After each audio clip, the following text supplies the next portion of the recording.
Kita langsung ke Pak Anhar Gonggong. Pak Anhar, Anda melihatnya bagaimana ketika sebuah institusi kementerian mengeluarkan buku dalam bentuk soft copy sejarah seperti itu, Kamus Sejarah Indonesia Jilid Pertama, namun tidak dicantumkan nama tokoh pendiri Nahdlatul Ulama, Kiai Haji Hashim Asy'ari?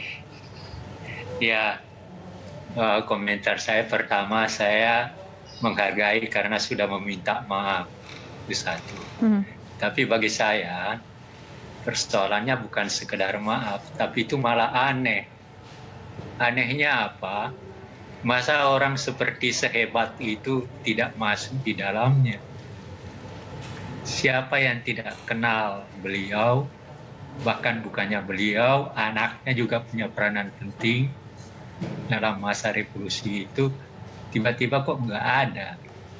Lalu dia pakai sumber apa sebagai seorang sejarawan?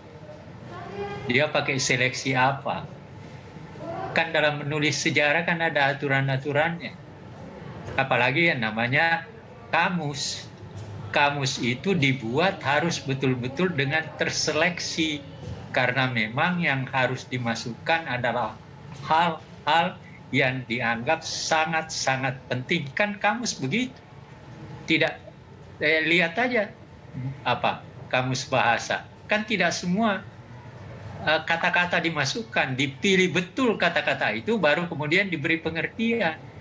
Nah, kan seharusnya sejarah juga begitu, dan pengetahuan saya tentang kamus sejarah memang begitu.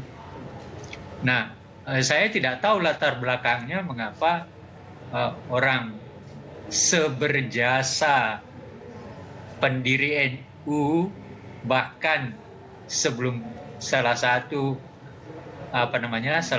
kekuatan dalam proses pergerakan nasional sejak tahun 26 kan NU, yang lebih dahulu Muhammadiyah. Tetapi terlepas dari itu, dalam prosesnya kita semua tahu apa peranan yang dimainkan oleh Pak Kiai Hasy'ari beserta keluarganya dan kemudian para pengikutnya. Kan sederhana banget kok. Tanpa melihat sumber, walaupun memang menulis sejarah tanpa sumber aneh. Ya. Tapi saya sebagai seorang sejarawan, saya bisa menulis Kiai Haji Hasy'ari tanpa menggunakan sumber lagi. Karena sudah sekian banyak buku saya baca, baik yang ditulis oleh sarjana-sarjana asing maupun Indonesia, ya, dan beberapa tokoh yang saya kenal. Ya, bagi saya menulis Kiai Hasy'ari itu bukan persoalan besar. Nah, barangkali yang keliru pada mereka adalah ketika menyeleksi tokoh mana yang mau. Nah, di situ kelirunya, karena tokoh sebesar Hasy'ari nggak masuk dalam seleksi itu, akhirnya ya seperti sekarang. Jadi itu bagi saya aneh dalam arti kata penulisnya kan para sejarawan, dan sejarawan itu pasti tahu bagaimana menulis, bagaimana melakukan penelitian, metodenya apa, dan ini kan lebih bersifat biografis. Apanya yang susah lah? Ya, nama Kiai Haji Hasy'ari itu ada di mana-mana, semua orang, tukang beca aja tahu kok. Kenapa mesti tidak masuk di dalamnya? Kan itu. Jadi saya sebagai seorang yang belajar sejarah, karena yang nulis itu juga teman-teman saya, ya cukup menyesalkan saja dalam arti kata itu. Dan saya berharap betul kepada Departemen Pendidikan, karena seperti yang dikatakan oleh Bu Yeni tadi, ini kan juga untuk kepentingan masa depan. Nah, ketika kita menulis sesuatu dan keliru seperti itu, ya apa yang mau dikatakan selain daripada harus melakukan sesuatu seleksi lebih baik. Departemen Pendidikan, tolong, Departemen Pendidikan dan Kebudayaan, tolong benar-benar menggunakan kesempatan dan hak yang dia miliki sebaik-baiknya. Karena apa yang dikerjakannya itu adalah menyangkut bangsa, bukan menyangkut pada penulisnya. Baik, Pak Anhar. Nah, Baik. kalau dia sekedar Kita dapat itu poinnya. selesai.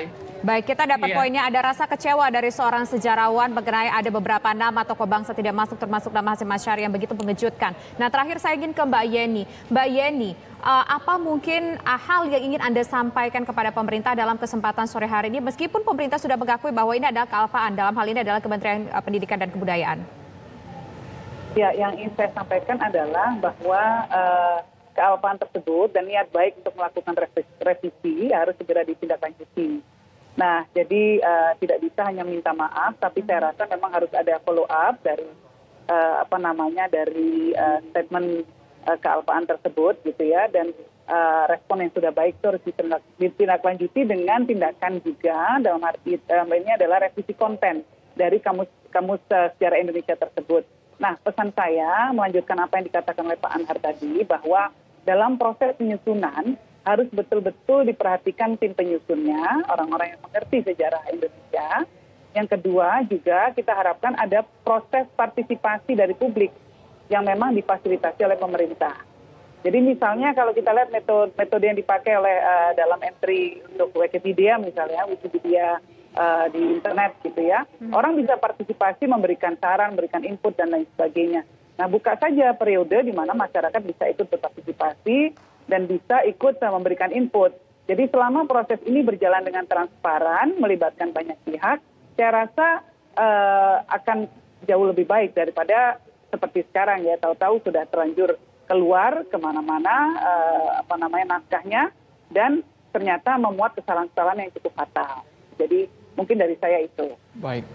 Terima kasih banyak Mbak Yeni Wahid, Pak Kiai Hakim, dan juga Pak Anhar. Kami sesungguhnya juga terus berusaha tadi untuk mengajak Kementerian Pendidikan dan Kebudayaan. Namun hingga akhir dialog ini dari Kemendikbud belum bisa datang karena ada agenda lain Tisa ya. Betul, Andro. Sekali lagi terima kasih Mbak Yeni dan juga Bapak-Bapak. Assalamualaikum. Selamat sore.